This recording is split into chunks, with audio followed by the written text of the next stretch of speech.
Assalamualaikum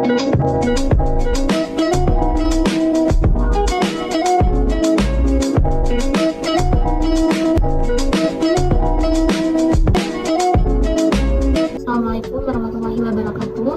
Perkenalkan, nama saya Nafisa Nasari dari kelas Farmasi A. Ini dengan NIM 221010220018 ini menjelaskan sedikit tentang protein, sintesis protein.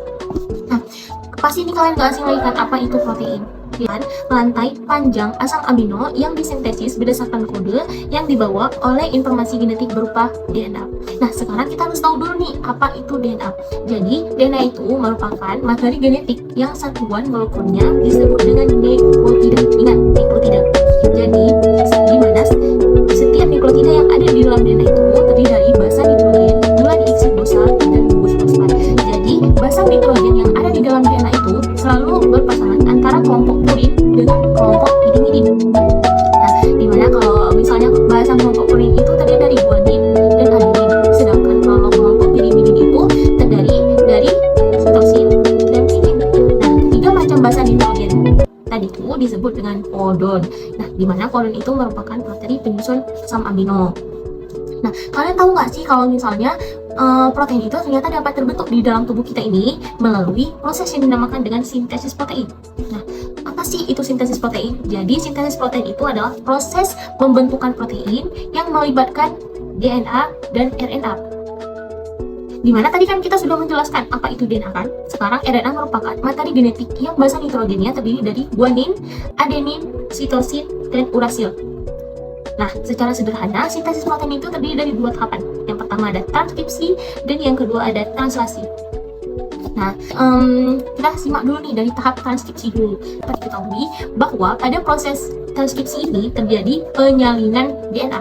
Nah, kenapa sih harus disalin DNA-nya? Biar apa? Jadi kan DNA itu terletak di nukleus, sedangkan proses pembentukan protein tadi berlangsung di ribosom yang terletak di sitoplasma.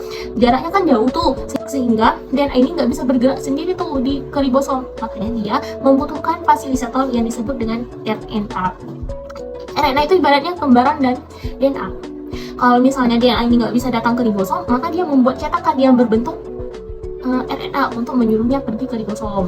Nah, pada proses transkripsi ini terdapat promotor dan terminator, di mana di dalam nukleus RNA polimerase akan membelah untaian DNA menjadi dua bagian dengan cara dia bergerak dari terminator ke promotor.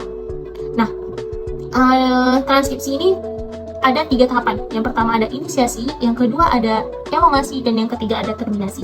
Jadi yang pertama ini ketika RNA polimerase berjalan ke promotor, maka itu dinamakan dengan proses inisiasi.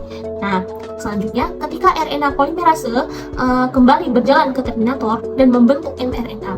Apa sih mRNA? mRNA itu adalah messenger RNA atau pembawa pesan.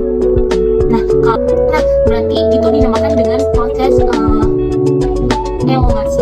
Nah, yang terakhir itu ketika RNA dan mRNA telah sampai ke terminator, maka proses transkripsi pun selesai. Tes protein yaitu translasi. Apa sih itu translasi dan bagaimana tahapan translasi itu? Ketika mRNA terbentuk, maka mRNA atau pembawa pesan itu membawa kode hasil salinan DNA ke ribosom. Kita harus tahu dulu nih apa itu translasi.